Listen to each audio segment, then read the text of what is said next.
Saya, and if you're new here, thank you so much for stopping by. Okay, so today we're going to be talking about the possibility of your HOA foreclosing on your home. Okay, now I know this is not very typical at all. It's actually very rare. The reason why I decided to make this video is because I watched another young lady's video. She was looking at a news article of this particular HOA that foreclosed on over 50 homes. And I actually was shocked. I'm fairly new to real estate, and this is actually something that I've never heard about, but I was interested in learning more about. Alright, so first I'm going to talk about what an HOA is. So you typically find HOAs in condominiums or any like planned developments where you have like multiple homes, townhouses, and subdivisions and so forth. And to my understanding, the purpose of an HOA is to upkeep the community, if that makes sense. So you usually find clubhouses, pools, tennis courts, walking trails, all that good stuff in the community. But of course, someone has to pay for that, right? So that's where the HOA come in. You usually have a monthly or yearly fee that's worked into your mortgage with the HOA, and then the money from that goes towards the community, all of the shared, the common areas, that's where it goes towards. Another thing is that you typically find HOAs in communities that hold a certain standard. So sometimes you have HOAs that are way more strict than other HOAs. For example, in my HOA where I live at, is just a bunch of townhomes, and we are not strict at all. I can leave my trash can out for a week, which I've done before. They cut my grass for me in the front yard. My backyard is not as well kept, but overall it's just not as strict. But there's some HOAs where you have to keep your grass cut. You cannot leave your trash can out for more than the day that the trash actually comes. You cannot park in the street. You cannot leave your garage door open. Some are like very, very strict, and I feel like there are some HOAs that are this strict to keep the value of the community up. For example, with some HOAs, you cannot have your paint on your house looking all like drabby and as if like no one lives there, because they want to keep a certain standard in their community. So those really are the two things that the HOA serves for, in my personal understanding, which is to be able to upkeep the common areas like the pools, the clubhouses, the tennis court, all that good stuff, and to maintain a certain value in your community. All right, so now let's talk about the possibility or how your HOA can foreclose on your home.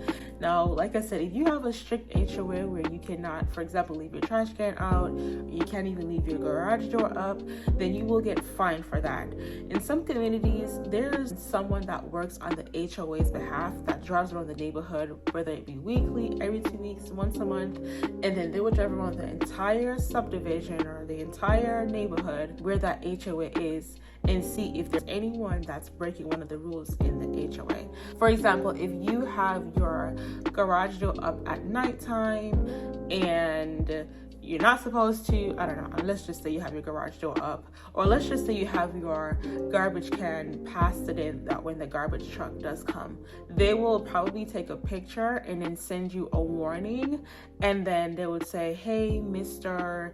George, on this day we saw that you had your trash can up past the time that you were supposed to, and then they would say, this is your warning. If it happens again, then you'll be fined XYZ.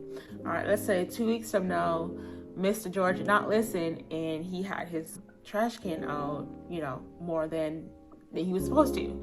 Some HOAs might send a second warning, and if they don't listen, it's going to be a fine.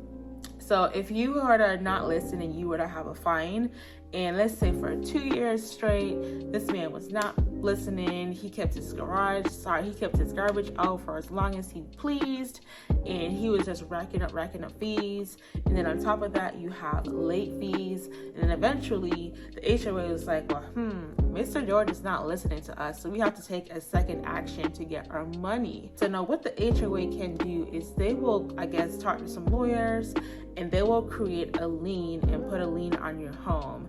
Now, a lien, even if you're paying your mortgage on time, a lien on your home is going to trump that. So let's say some more time passes by, and you don't even pay that lien on your home, and the HOA is like, forget this, we need our money, we're gonna take action. And yeah, so that's pretty much how that can lead to foreclosure. In the video that I watched where I learned about this whole thing, the lady was saying that she paid her mortgage on time for years and years and years and years and years and years, but she wasn't able to afford the fees that kept racking on up because she was barely making it. But she wanted to make sure that she paid her mortgage because she thought that was the most important thing. However, she got a few letters in the mail, and she saw that she had to leave her house because her house was being foreclosed on, and she got kicked out. So yeah, guys, this is actually a real thing. Your HOA can foreclose on your home if you don't abide by their rules. They start putting fees, or they start charging you for not abiding by their rules, and you ignore them, and then it just starts racking up. Now, it doesn't happen overnight. I'm sure it's going to happen over a course of a few years. Maybe they are going to give you some time to pay the fees. But if they feel like you're not going to pay them, then that's when that lien is created and placed on your home. All right, so I'm just gonna throw in a few tips right here to avoid this, or to at least be aware of how strict your HOA is. Now, if you're a first-time home buyer or first time buying a home that's in an HOA or that has an HOA, before you even put an offer in, make sure you ask your realtor to provide you with the community association documents so you can see exactly how strict the HOA is, and also what the HOA provides, like what comes with the community. It's really, really important to understand how strict it is, because you can do something as simple as having your basketball net out for a week because you want to, you're excited you have a new home. You want your kids to be able to play with other kids, but then that's a fine right there. Or maybe like me, in my neighborhood, I can leave my trash can out for a week and then nobody says anything. And I'll probably do it at another neighborhood where the HOA is a lot more strict. I'm just like, well, dang, I didn't know this would be a problem. And then you start off on the wrong foot, you got fees, and it's just, what I'm saying? So it's really important to be aware of how strict that HOA is. And yeah, it's really simple. All you have to do is just ask your realtor to go ahead and provide you with the documents, and you can decide, well, do I want to stay in this HOA or do I not want to stay in this HOA? Sometimes it does help with it being that strict because it does, like I said, add value to the neighborhood, but other times you just want to enjoy your home. You don't want to be like feel trapped with all of these rules or anything. Anyways, guys, that is pretty much it for today's video. I hope this was helpful, and I will see you guys in my next one. Bye.